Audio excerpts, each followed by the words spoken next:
Teresa Caíque, sou estagiária na Incubadora de Inovação Social de Baixo Alentejo e sou aluna no Instituto Politécnico de Beja. É com grande prazer que vos dou as boas-vindas à palestra Uma Hora sobre Integração Sem Fronteiras que se realiza no Instituto Politécnico de Beja.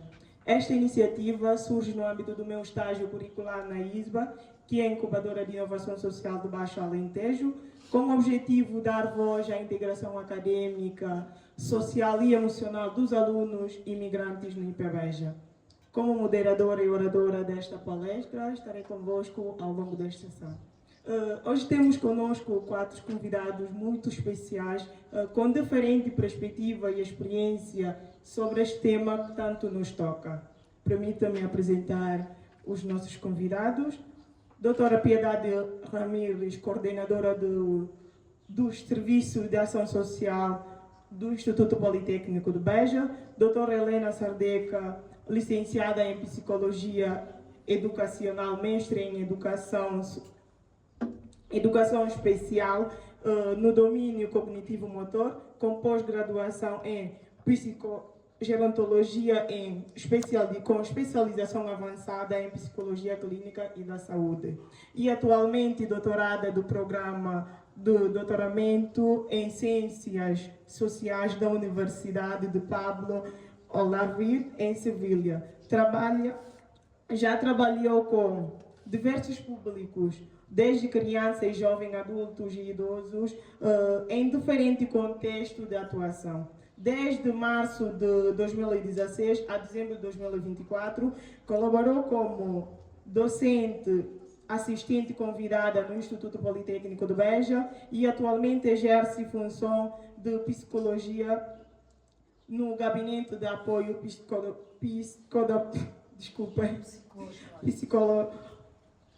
Psicopedagógica dos Serviços de Ação Social. Amarildo Mendes, de nacionalidade guinense, vive em Beja há cerca de 8 anos, licenciado em Agronomia e mestre em Engenharia do Ambiente pelo Politécnico.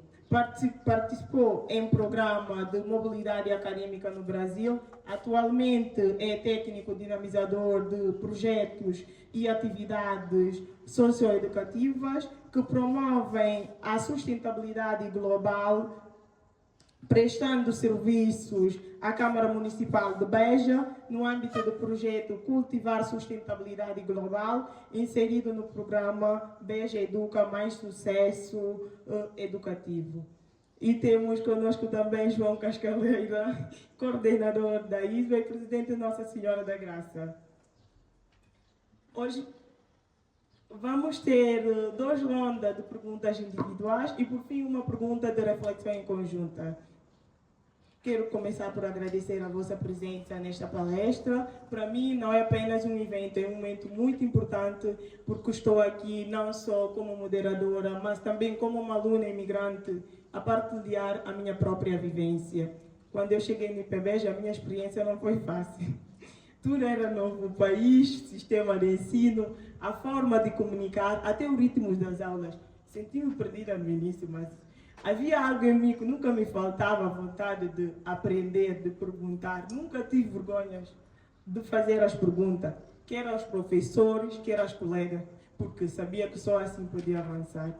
E nunca tive medo também de errar. Aliás, aprendi a ver os erros como parte do caminho, porque é nos erros que percebemos onde precisamos melhorar.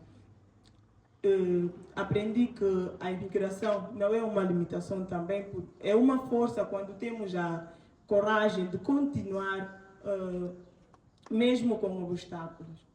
E hoje, ao fazer também o meu estágio na ISBA, percebo ainda mais importância de criar um espaço como este, onde possamos ouvir as experiências reais de quem vive na pele o desafio da integração. Porque, mais do que o número e a estatística, a integração fala de pessoas e percursos únicos. Esta é a minha pequena história, acredito que representa muitas outras, e se hoje estou aqui é porque acredito que nós, enquanto comunidade acadêmica, temos essa responsabilidade de facilitar este percurso para os que chegam, com apoio e com empatia. Olá, boa tarde a todos, obrigado pelo convite. Eu queria vos dizer o seguinte, portanto, o meu nome é Piedade Ramírez, eu coordeno os serviços de ação social do Instituto Politécnico de Beja, sou formada em Direito, sou mestre em Gestão e vou preparar um trabalho de investigação sobre a integração dos estudantes guineenses no Instituto Politécnico de Beja, ou seja, numa instituição de ensino superior em Portugal. Esta matéria da integração é muito familiar, porque eu há muitos anos e muitas horas que dedico grande parte do meu tempo a tentar perceber como é que estas pessoas vêm para cá, se disponibilizam a vir para cá, qual é o interesse que têm em vir estudar para uma região fechada como é o Instituto, desculpem, como é o Alentejo, e porque é que vêm estudar no Instituto Politécnico de Beja. A mim interessa-me sempre. Portanto, estou no Politécnico há 39 anos, comecei por vir para cá com 20 anos, depois fui estudar Direito e, entretanto, fui para os serviços jurídicos. Vi chegar os primeiros alunos internacionais. Em tempos havia uma grande discussão entre os académicos se os estudantes internacionais seriam ou não estudantes migrantes.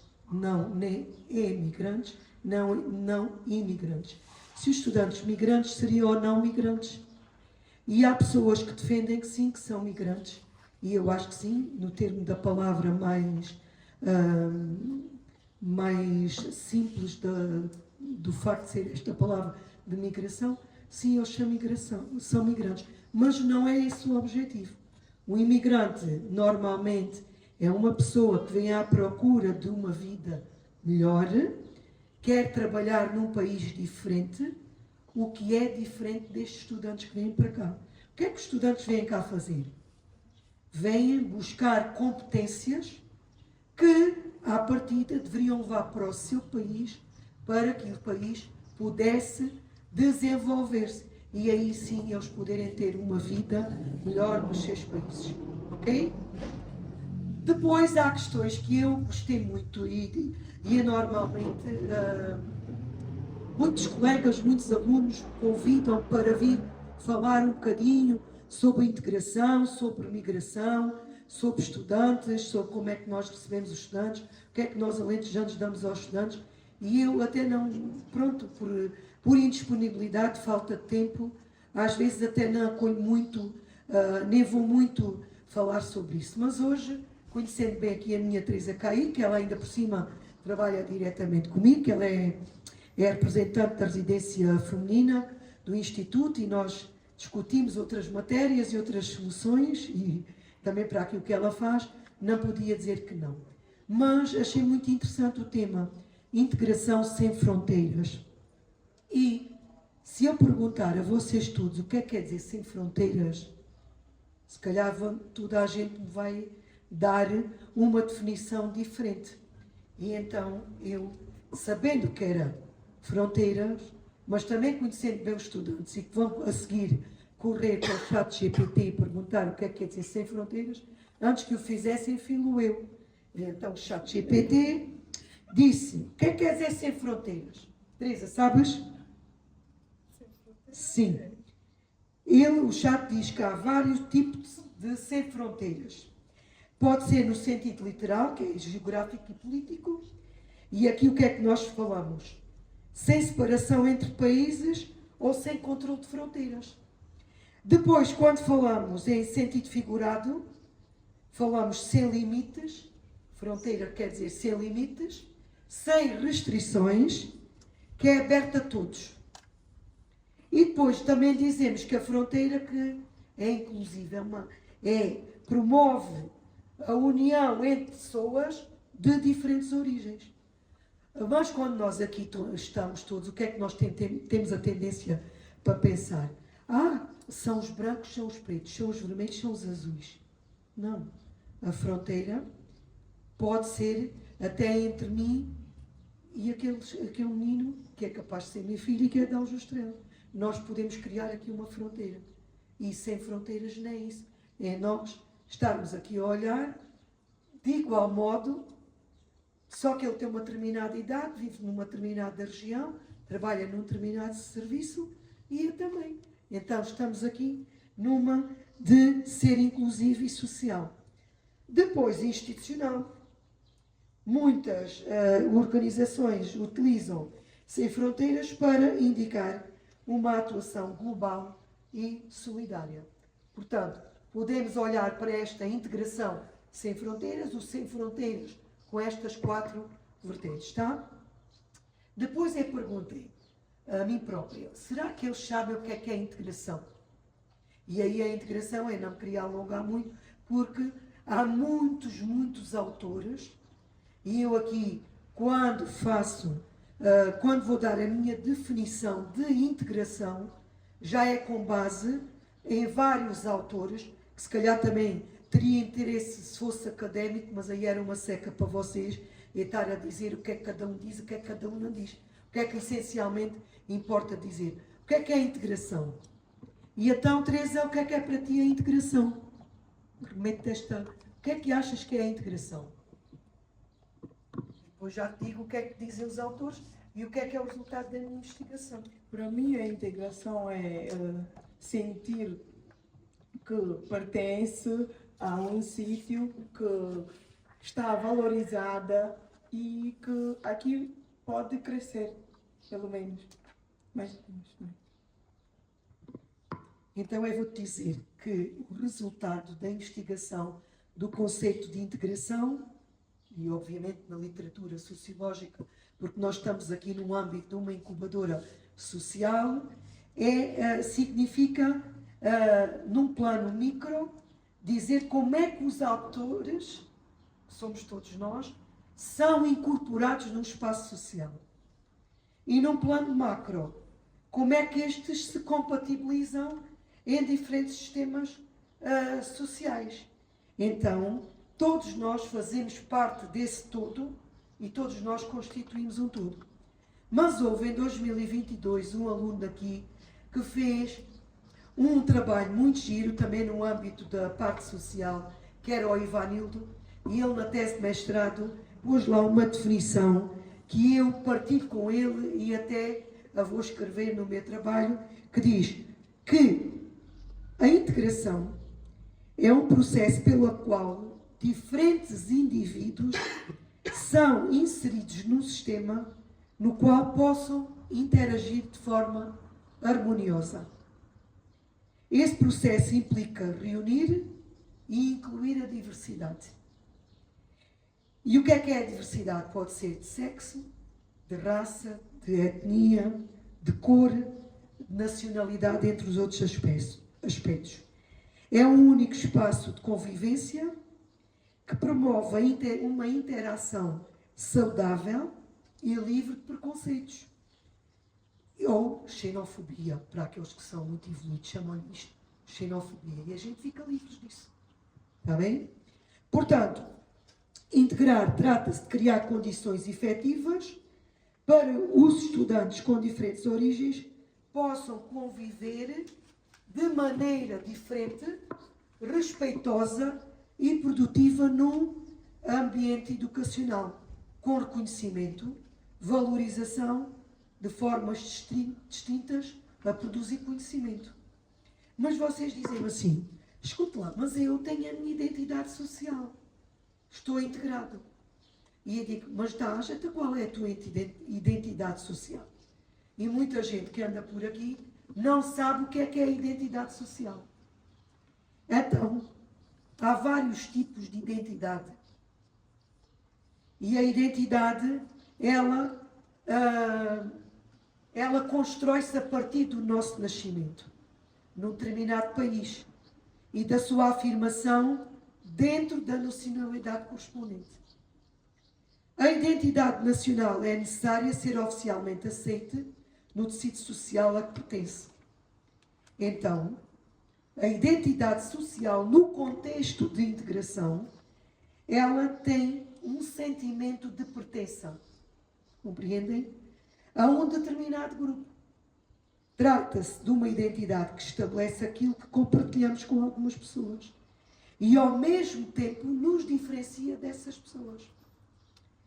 Portanto, há quem também defenda que a identidade é concebida como um conjunto características próprias e exclusivas que permitem distinguir os indivíduos uns dos outros.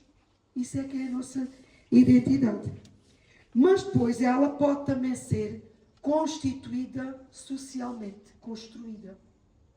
Está a ver? Nós nascemos com a nossa identidade, vimos para um outro país e essa identidade pode ela própria ser dependente do convívio social. Ou seja, existe uma interação com os outros que o indivíduo se reconhece e é reconhecido. Bem, estou quase a acabar. É estranha que eu estou a fazer um resumo. Portanto, é o tal processo de socialização. A pessoa tende a não desenvolver plenamente a sua capacidade de comunicação. A sua identidade pode não se construir de forma adequada. Já a identidade nacional, não. Ela é um conjunto de crenças e representações simbólicas que dão sentido ao conceito de cidadania. Portanto, logo é possível um povo constituir a sua identidade nacional, somando valores culturais resultantes das vivências coletivas.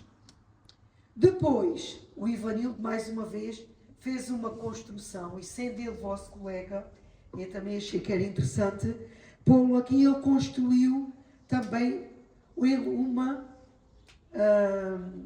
uma noção de identidade social. Portanto, que é algo que nos serve de autoafirmação, autodefinição, identificar o que nos identifica e diferencia com outras pessoas dentro de um contexto social. Ok? Portanto, ou seja, a identidade está sempre relacionada com a diferença. E a identidade e a diferença, essas sim, é que contribuem para aquilo que nós vamos chamar de integração. E então, há um autor que eu gosto muito que é: se eu sou eu, é porque o outro não é o mesmo que eu. Okay? Já. A identidade é a referência e o ponto original é que se define pela diferença. Portanto, é sempre possível entender a identidade como algo que nos identifica em relação às outras pessoas. A identidade é simplesmente aquilo que se é. Eu sou portuguesa, eu sou branca, eu sou heterossexual, sou de meia idade, sou senhora. Portanto, eu aqui sou aquilo que eu sou. E isso é que é a minha identidade. E aquilo que eu faço para estar integrada no vosso grupo é aquilo que me distingue. Ok? Poderíamos falar muito de uma coisa que, se vos perguntar, muitos serão aqueles que também nos definem, que é a interculturalidade, que muitos confundem com multiculturalidade, muitos confundem com diversidade cultural, muitos confundem com identidade e muitos confundem com integração. Quando nós tivermos presentes estes 5 conceitos e os percebermos bem, então a nossa integração será sempre positiva. Vou dar a palavra a outros, senão vocês começam a bocejar e dizer: mulher na scala. Mas aí está. Depois posso também dizer-vos a diferença entre interculturalidade e multiculturalidade. Já falei nestes 3, e isso sim, não é falar de Palopes, integração. A integração é de todos nós, daquilo que somos, daquilo que é a nossa identidade. Ok? Eu já passo a dar a palavra a vocês. Agora vou passar a palavra para a doutora Helena. Então, boa tarde a todos. Obrigada pelo convite para estar aqui presente nesta tertúlia. Parabéns, Teresa. Já estamos a findar aqui mais uma etapa no Politécnico. Pronto, estas questões da integração e todo este processo a nível da transição para o ensino superior Isto não se remete unicamente aos estudantes internacionais. Todos os que vêm para o ensino superior enfrentam os seus obstáculos, porque estão habituados a um ritmo de vida e uma gestão que muitas das vezes é feita pelos pais, em que eles não estão preparados para viver autonomamente, gerir tempo, gerir dinheiro, partilhar casa e as residências, tem muito que se liga, não é? O convívio com outros estudantes, cada um com a sua personalidade. Pronto, isto são todos os desafios que são transversais a qualquer indivíduo. E nós, instituição, também temos de estar despertos para isso. O primeiro ponto de contacto que os estudantes têm com o Instituto acaba por se passar ali, não só também os serviços académicos, mas também com os serviços de ação social, em que são, de alguma forma, os técnicos que conseguem filtrar, conseguem também perceber se aquela pessoa, embora não a conheça, mas também nós somos sensíveis, somos seres humanos, temos de ter esta sensibilidade se trabalhamos com o público, perceber se aquela pessoa está mais em baixo, se precisa de alguma coisa. E no que me toca a mim, bem, a Teresa fez a minha apresentação, sou psicóloga aqui dos Serviços de Ação Social e sempre que os colegas detectam alguma situação mais delicada, é isso que nós estamos cá para dar assistência ao aluno e vou ter com eles, porque eles no fundo, todos eles precisam de colo, precisam de compreensão, precisam de uma escuta ativa, precisam de orientação. Não sei se estou a falar bem. Pronto. Mas são todos os nossos alunos precisam um pouco disto, em algum momento mais específico, em algum momento mais de aperto. Não sei se, Teresa, se temos aqui mais questões para colocar. Sim. Ela fazia primeiro. Doutora Helena, quais são, na sua experiência, as principais desafios, dificuldades, aliás, emocional ou psicológica, com que os alunos imigrantes se deparam ao longo do seu percurso acadêmico? Então, grande parte prende-se com a adaptação à escola, à rotina da escola, aos métodos de estudo, que podem de alguma forma ser um pouco diferentes ou temos que adaptar. Tem grande parte dos casos prende-se com isso, mas não só. Situações de stress, gerir stress, a gestão do tempo. Sobretudo, é mais isto. Gestão de tempo, um pouco de ansiedade, é facto. E gestão de conflitos também. No fundo, o psicólogo também tem aqui o papel de um pouco meio, sim, um bocadinho meio. Orientar um pouco aqui algo que se calhar mais facilmente nós perguntávamos à mãe, olha, nesta situação, esta pessoa falou-me de uma forma mais agressiva, como é que achas que devo reagir? Se calhar era isso que de imediato perguntaríamos pronto, também depende das relações, mas esse apoio que nós sentiríamos da parte dos nossos familiares ou de algum amigo mais próximo, que muitas das vezes, lá está, num primeiro momento, nós chegamos aqui e deparamos com algum tipo de conflito, não conhecemos as pessoas, e sabendo que temos aquela pessoa que nos pode orientar nesse sentido, pode ser mais confortante e maior alívio. Obrigada. Doutora Piedade, do seu ponto de vista, quais são os principais desafios que os alunos imigrantes enfrentam quando chegam a IPBEJA? E de que forma os serviços de ação social procuram responder a essas dificuldades? Portanto, quando os estudantes chegam qualquer estudante, quando chega pela primeira vez ao ensino superior, tem algumas barreiras que encontram, que são conhecidas por quase todos, mas neste caso, como estás a falar de estudantes migrantes, um dos grandes problemas que nós sentimos ali tem a ver com a transição de um país diferente, com cultura diferente, para um país que neste caso é o Instituto Politécnico, é Portugal, instituição de ensino superior politécnico, uma exigência diferente em termos de aprendizagem por parte dos estudantes, que à partida o que eles sentem logo é uma dificuldade muito grande com a língua. Há estudantes que me dizem, às vezes parece que estão a falar espanhol, às vezes vocês estão a falar muito depressa, nós falamos mais devagar. E de facto, apesar de serem oriundos dos PALOP, destes 5 países, Moçambique, Angola, Guiné-Bissau, São Tomé e Príncipe e Cabo Verde, e os estudantes de CPLP, que são outros países de língua oficial portuguesa, que é diferente dos PALOP, por exemplo, os brasileiros, que temos em muitos e outros, Timor, etc., dizem que nós, os portugueses, falamos muito.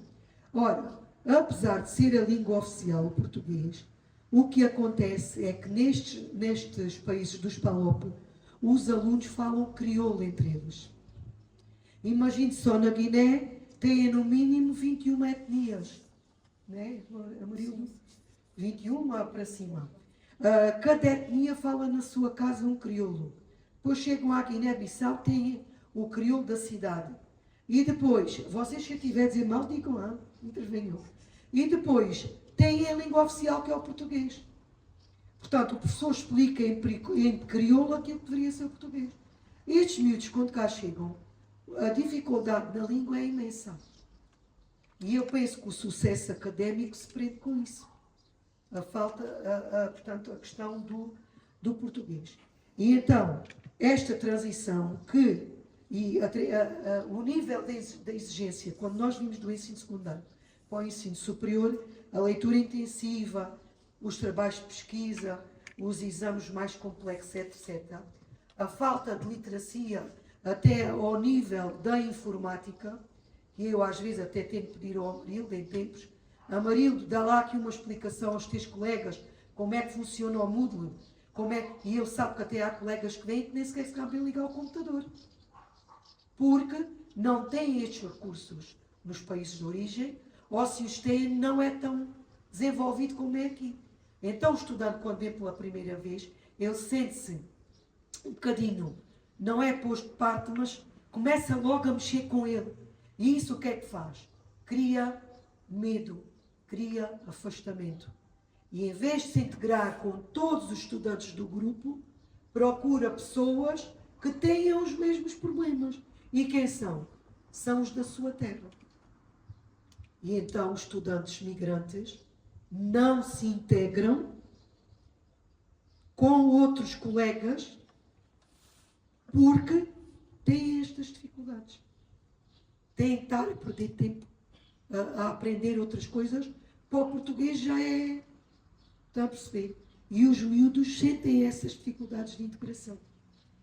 Além disso, depois, os métodos de ensino também são muito diferentes.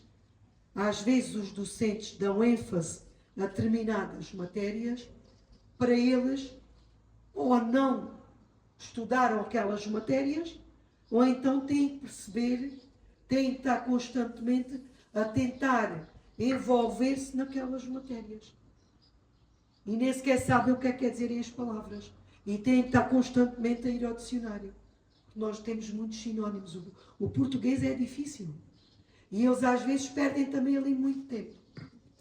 E depois, também há falta de desconhecimento, aliás, falta de conhecimento, dos recursos que nós temos disponíveis para estes estudantes. Nós às vezes podemos ajudar de forma mais adequada e o estudante, por desconhecimento, e vou dizer uma palavra que choca muito, por vergonha, não pede ao colega. Os colegas que estão cá e que também às vezes se julgam,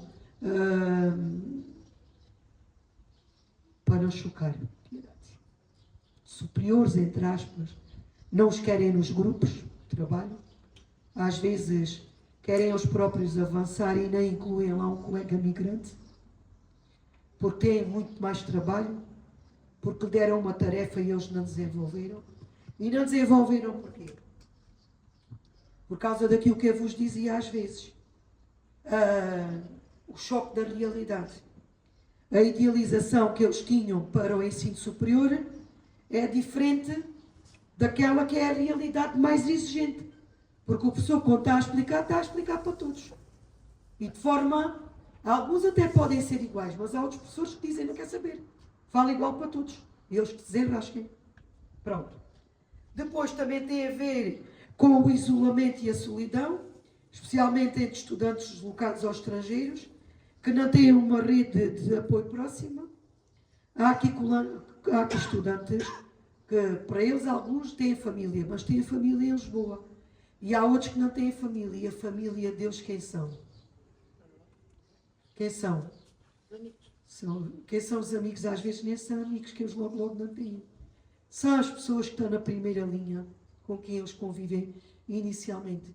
É a dona Mariana que está na residência mista 1, é a outra que está na residência masculina, e depois é a Piedade que se vai lá zagar com eles que não cumpriram o regulamento e se calhar os tem que meter na rua e ele não me põe aqui, sou sozinho. Ou então tem que ir para Lisboa trabalhar no verão para pagarem as contas. É ou não é? Gente? É ou não é? Pronto. E estas grandes dificuldades geram ansiedade e stress. E depois há uma outra grande dificuldade para os meninos portugueses que tem a ver com a parte económica. Estes estudantes, quando vêm para cá, vêm com um sonho, que é o sonho de tirar a sua formação. Alguém se responsabiliza por eles no país de origem. É o primo, é a avó, é a tia, dizem sim senhor, vais que eu pago os estudos. E eles vêm com a ilusão. Passado um mês ou dois, já não os podem. Nem contribuir economicamente para eles, porque eles têm uma grande dificuldade quando cá chegam, que é a nossa oferta demasiada. Eles também gostam de ter, como outros jovens quaisquer. E quando chegam cá, há uma questão que é muito problemática, tem a ver com a gestão do dinheiro. Os pais estão a fazer, a família está a fazer um grande esforço nos países de origem para lhe suportar as despesas cá, e o pouquinho que manda para cá, às vezes é pouco só até para a comida. E o que é que nós, a ação social, fazemos? Olhem, permitimos que eles possam cozinhar nas residências, que toda a gente me ataca por isso. Temos aqui um grande refeitório e os meninos deviam vir comer ao refeitório e não vêm. E porque eu acho que é mais fácil juntarem-se 3 ou 4, compram um frango e 1 quilo de arroz e têm ali para comerem. Estão a ver? Portanto, a ação social o que é que faz? Permite que eles possam cozinhar nas residências. Para os outros parecem coisinhas insignificantes que depois eles vão dar o testemunho nesse sentido. Permite que eles às vezes possam ter um parecer positivo para poderem ir de Erasmus, para poderem, porque eles às vezes vão e podem e nós assumimos ali responsabilidades. O que é que nós fazemos? Damos formação sobre tudo, desde a sexualidade até à própria sexualidade enquanto, não é como é que se fazem os filhos, não. Da sua própria sexualidade, como até questões que depois a Helena também vos pode falar um bocadinho sobre isso.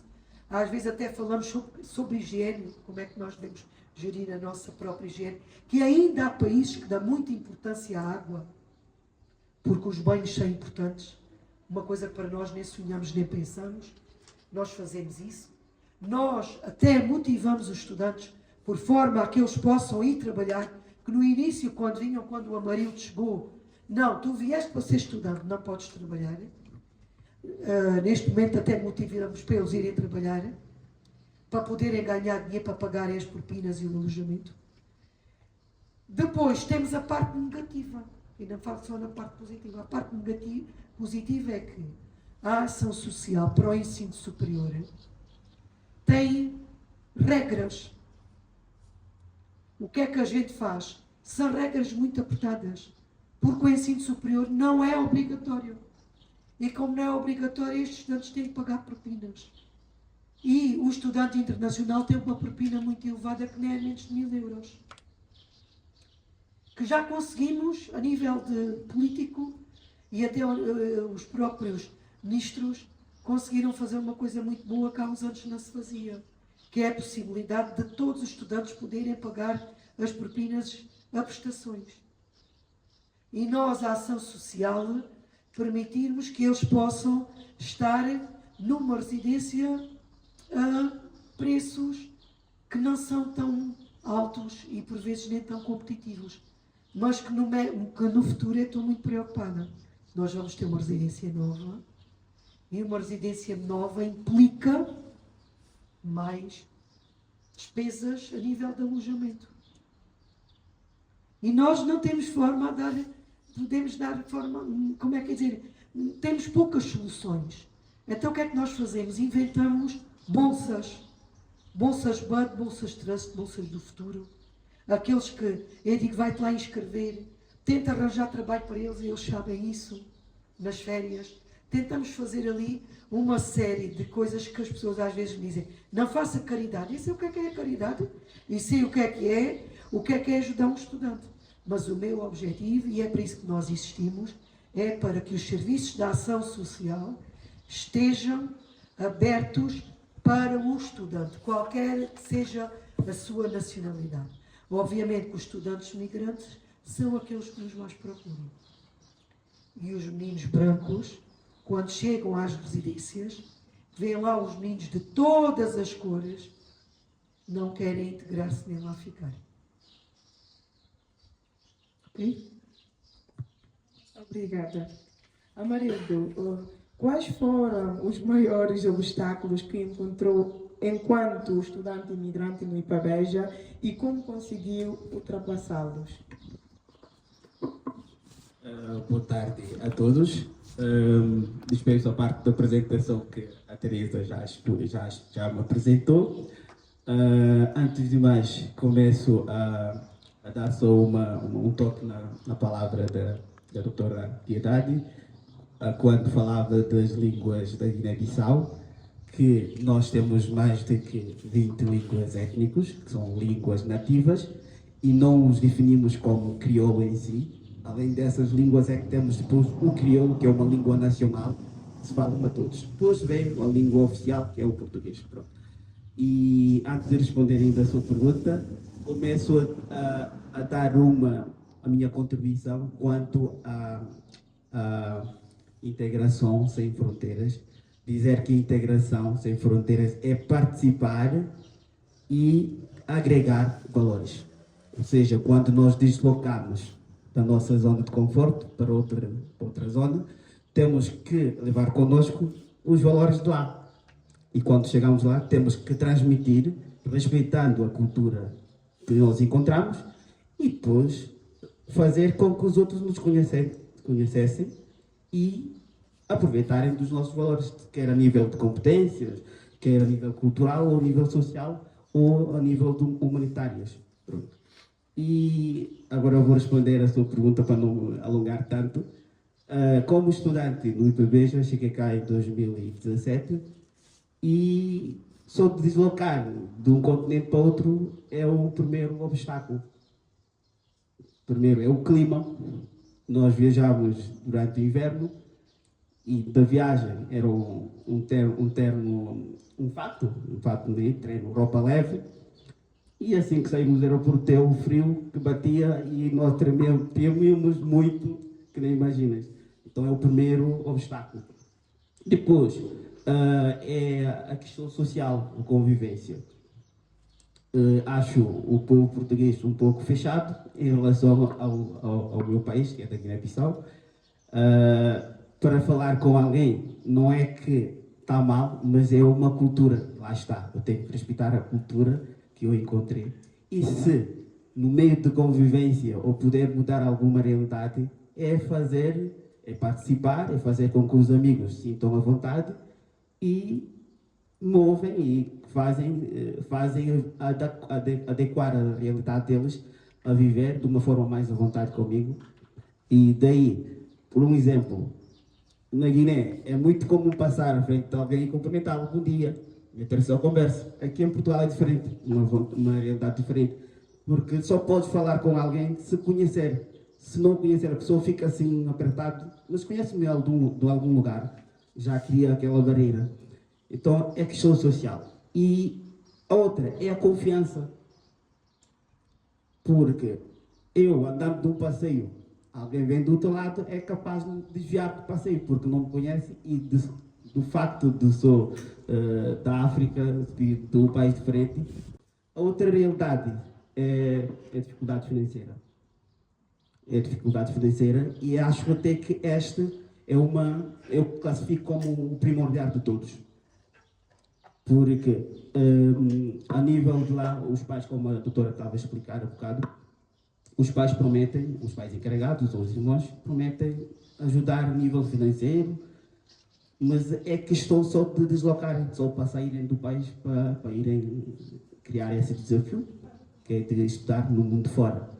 Mas assim que entrarem aqui, não se culpam os pais, porque a situação económica não é tão bom, mas os pais, quem é o pai que vai dizer à filha que não vou assumir a parte financeira, vai dizer que sim, mas depois sabe lá ele que assim que passa 2 meses começa a ficar apertado. Então esses alunos, quase, a maioria desses alunos tem essa parte financeira, incluindo eu, nesse caso, a minha dificuldade financeira foi nesta questão, mas a prova da experiência recai sobre como gerir esse valor, esse dinheiro que os pais dão, ou que um amigo ajuda no mês, ou como gerir ao longo do ano. A minha experiência na parte financeira, eu não senti tanto. Tinha um irmão que me ajudava nos primeiros momentos, e depois, para pagar a escola, como aqui o ensino, Portugal é diferente. No meu país, se não pagar a propina, és expulso, não podes frequentar a escola. Há uma altura em que chega, tens tantas dívidas, não podes continuar a frequentar. Aqui é diferente, podes continuar, tem as leis de depois do ano terminar, tem que regularizar as dívidas para poder avançar para o ano seguinte, para matricular. Então o que é que o Amarildo fazia? Durante o verão, entrava no trabalho de campo para ganhar uns trocados, ou um empregado de mesa, e esse dinheiro que eu ganhava, pagava logo as dívidas do ano anterior, e os trocados ainda dá para matricular no ano seguinte, e depois pagar a primeira prestação, e o restante do mês esquece outra vez. O dinheiro que ganhar ao longo do ano é para a alimentação, é para a roupa e é para a vida. Mais ou menos é uma experiência. A nível de estudo, propriamente, a nível académico, é outro obstáculo a nível de língua, a nível de experiências como estudante, na elaboração dos trabalhos académicos, a nível de informática. Há essas barreiras também como obstáculos. E quando digo para quem vem, tem ainda mais dificuldades a nível da informática, porque lá, se existir, é poucas pessoas que dominam as ferramentas. Também, de vez em quando, verifica-se alguns alunos de cá que não dominam, mas esses têm mais manobras de sobressair, de desarrastar, como assim se diz, de que os outros. A experiência disto, eu, Amarildo, gosto tanto dos projetos sociais e promovo de vez em quando umas atividades. Nos anos anteriores, acho que em 2019, 20, aqui no Ipaveja, nós promovemos uma formação, eu e os amigos, eram eu e o Jean-Pierre e o Adilson, promovemos um curso de microinformática, porque na Guiné, lá eu era o professor da informática, desde 2011 até 2017 era o professor da informática, o trabalho, os computadores e aí por fora. Então, aqui, em 2019, eu criei esse protocolo com o Ipaveja e demos uma formação para um grupo de estudantes que vieram da Guiné para terem essas competências tecnológicas. Funcionou, mas lá está, tem uma barreira. Uns acharam que é o Amarildo que está a dar essa formação e que não podiam integrar a esse grupo para receber essa formação. É uma barreira de sentirem-se inferiorizados da pessoa que está lá. Se calhar se fosse um professor aqui do Politécnico, se calhar teria outra visão. Mas os que participaram acabaram por adquirir essas competências de uma forma muito boa. Outro é em termos propriamente de elaboração dos trabalhos. O ensino Portugal é diferente do ensino de lá, então é uma barreira completamente diferente na elaboração. Enquanto que aqui a parte informática é mais desenvolvida, lá a parte informática não é desenvolvida. E a maioria dos trabalhos, os alunos têm que escrever à caneta, a caderno. Aqui não, tem que acender o Moodle, tem que baixar o apontamento, tem que ler, tem que ter um computador. E não, esses alunos vêm já com essa dificuldade e não tem um computador, não tem dinheiro para comprar, e ainda valores, dificuldades agregam mais. Não sei mais se tem mais outra pergunta, se não, acabo por aqui, se não estão antes as experiências. João, como tem sido na sua experiência pessoal na incubadora para a integração de imigrantes? Olá, boa tarde. Primeiro que tudo, dar os parabéns aqui à nossa Teresa por este colóquio e nós temos total abertura para receber todos os alunos. Não temos uma definição de receber alunos de nenhuma nacionalidade em concreto, nem temos qualquer tipo de discriminação positiva ou negativa relativamente a isso, mas recebemos com todo o gosto e felizmente recebemos muitos estágios, quer do IPB, quer de outros tipos de escolas, mas já nos aconteceu e tem sido frequente a existência de alunos estrangeiros na incubadora enquanto estagiários. Por isso que é muito importante, porque o que nós tentamos é que todos os alunos tenham a oportunidade de perceber claramente o papel que a inovação social tem ao nível de potenciar os territórios. E acho que para os alunos estrangeiros que podem ter esta experiência de poder estagiar na incubadora, é uma oportunidade muito positiva que podem levar também para os seus países de origem. E, portanto, o nosso objetivo principal tem muito a ver com nós tratarmos qualquer aluno como se fosse um funcionário. Tem acesso a tudo, participa em tudo, não há momentos nem espaços em que não possam participar e que tenham o máximo de experiências diferentes, como tu pudeste ver, sempre muita atividade, sempre muitas ações e que, acima de tudo, tenhas a oportunidade, tal como todos os outros, de poder desenvolver aquilo que são as tuas competências, que são muitas, e que poderes fazer tudo, não é?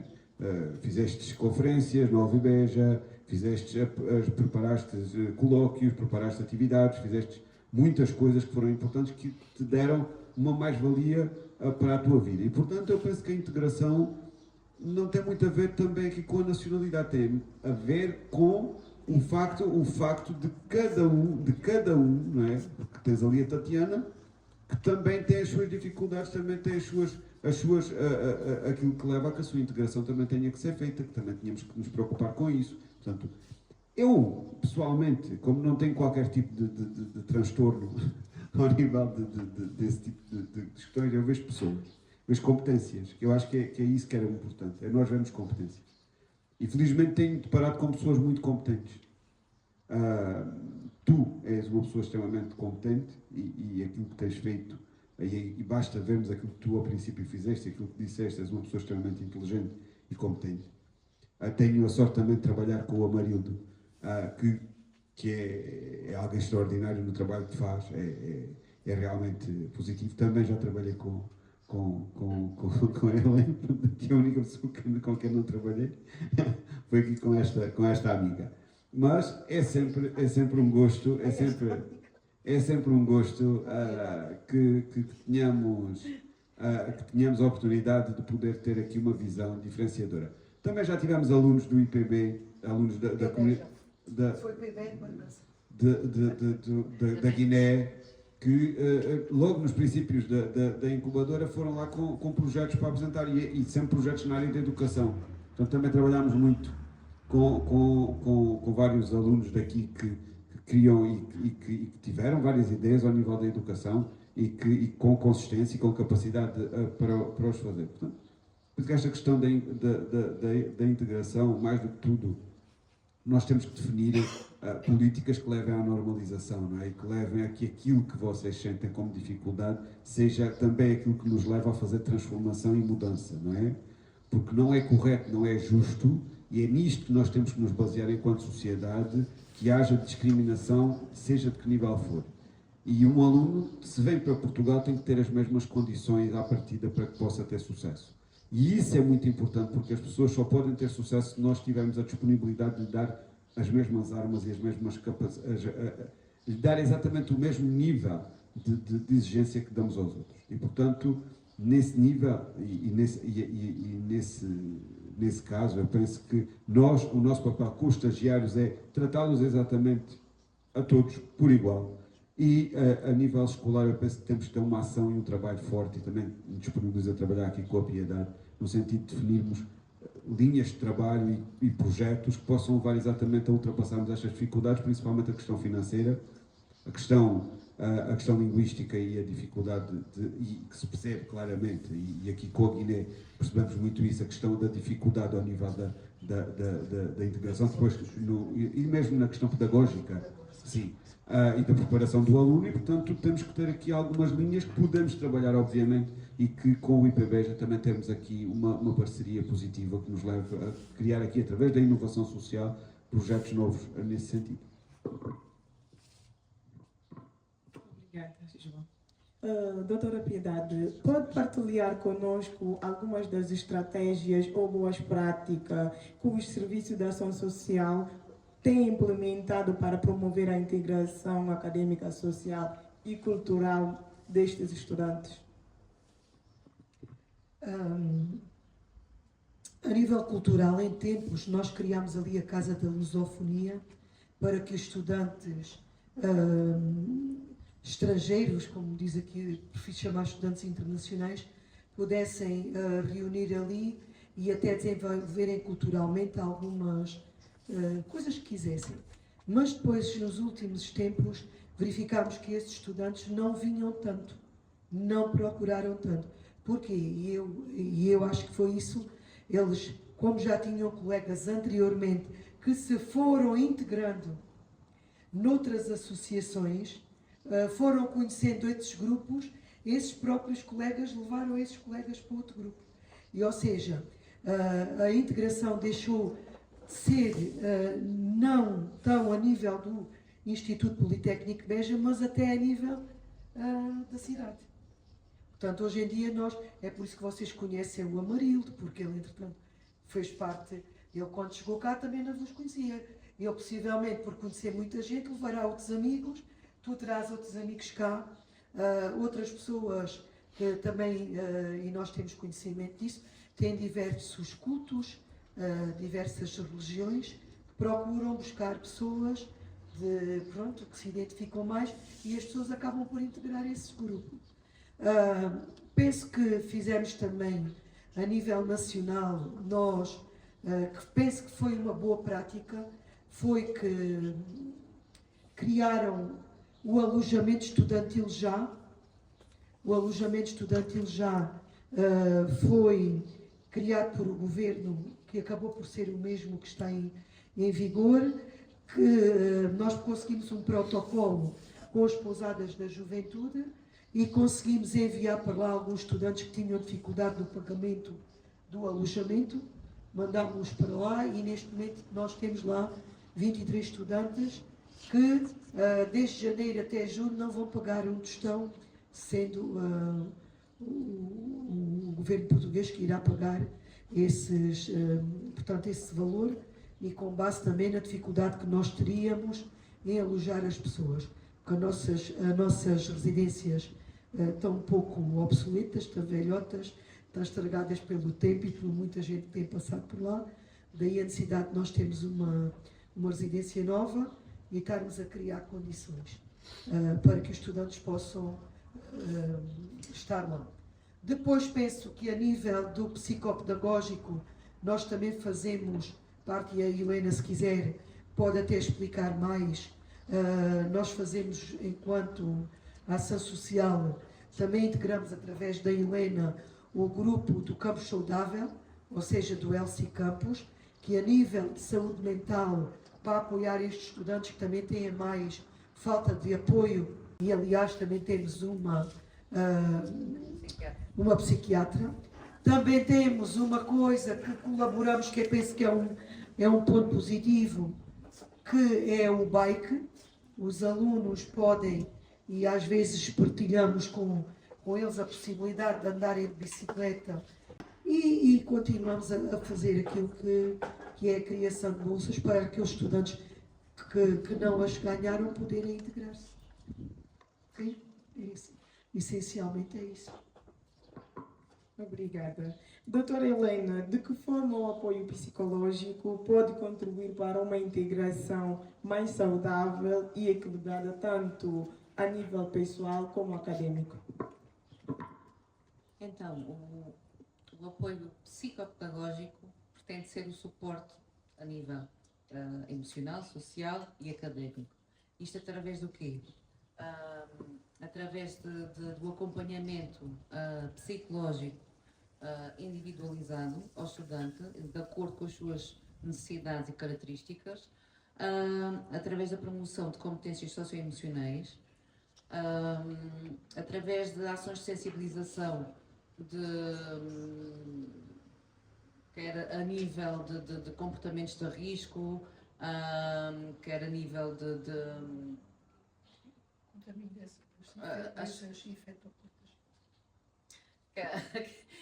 a nível da literacia da educação sexual, que é muito importante, e nós fazemos de uma forma descentralizada, vamos às residências, numa conversa mais informal.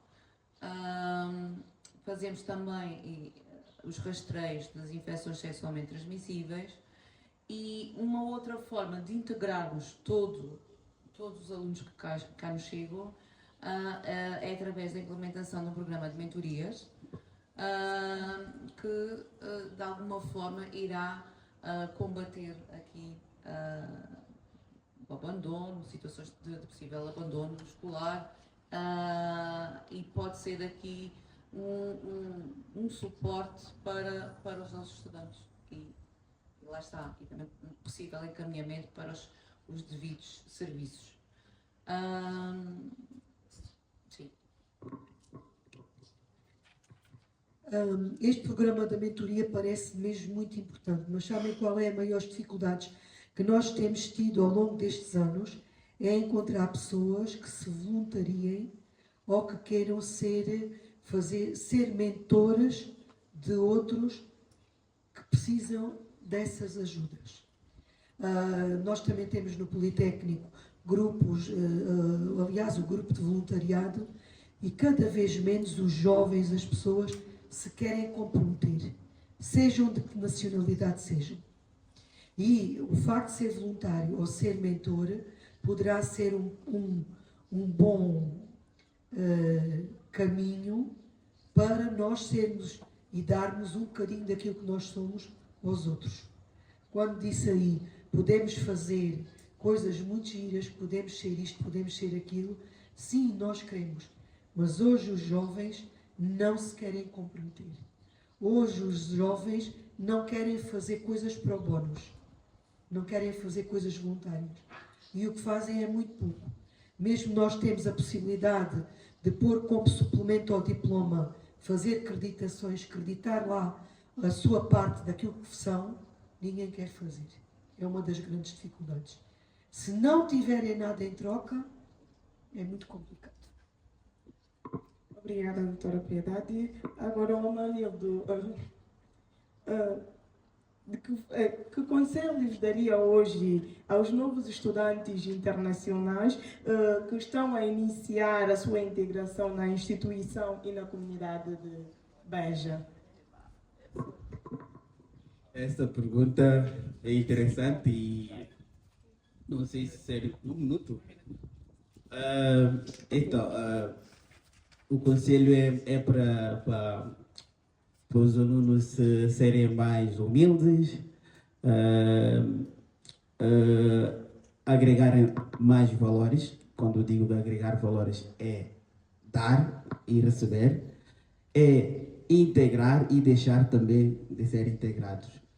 E dizer ainda que a integração não se faz só de um lado, é vice-versa. Tem que ser de dois lados, tanto do lado que entra e mesmo também do outro lado que está. E dizer-lhes que não se sintam medo, não se sintam inferiorizados em relação à outra pessoa que está à frente, que nem todos somos iguais.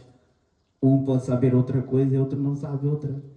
E não existe isto de inferioridade, não precisam sentir isto. Mesmo com barreiras linguísticas, e não tem que ter medo de errar nos verbos, nas colocações de adjetivos, de alguma coisa do português. Até porque o português em si não é uma língua do Amarildo. A minha língua é uma língua manjaca, nem o crioulo, uma língua étnico de lá. Por isso, manjaca. Por isso, é a minha língua materna. Depois tem que passar ainda a barreira do crioulo, depois ainda N línguas da Guiné, depois o português. Então, nota-se que se eu errar na colocação de um verbo ou outro, não tenho que sentir inferiorizado com isto, porque eu estudei e aprendi essa língua, então não é que nem como uma pessoa que nasceu e viveu dessa língua. E mesmo a pessoa que nasceu, que considera a língua portuguesa como a língua dele, às vezes também prega os verbos de mal. É normal. Então, não se sintam inferiorizados quanto a essa parte de língua. A parte financeira, procuram sempre soluções e oportunidades para ganharem uns trocados, mas dediquem mais no estudo, que é importante para o vosso futuro. Muito obrigada, Amarildo. Agora já não dá tempo mais de prolongar. E a minha mensagem é simples. Nunca tenha medo de pedir ajuda, nem de errar. Perguntem, insistem, aproximem-se das pessoas certas, não se isolem. O caminho não é fácil, mas é possível. Com apoio tudo se torna leve. Chegamos ao fim desta conversa tão especial. Hoje ouvimos histórias que nos tocaram reflexão, que nos despertaram e, acima de tudo, pessoas que, apesar das barreiras, continuam a acreditar na força da educação, na importância do acolhimento e no valor da empatia. Como estudante e estagiária, como ser humano, aprendi que a integração não se constrói por decreto, ela nasce de um gesto simples de escutar, de respeitar e de ouvir, incluir, aliás. Agradeço profundamente a cada orador e a todos presentes nesta palestra. O vosso contributo fez desta palestra um espaço de verdade. Espero que saiam daqui com o coração mais aberto e com a vontade de construir uma comunidade acadêmica onde ninguém se sinta sozinha, onde cada um possa dizer: aqui eu pertenço, aqui sou visto e aqui posso crescer. Muito obrigada. Espero que esta partilha nos inspire a continuar a caminhar sem fronteiras e com humildade.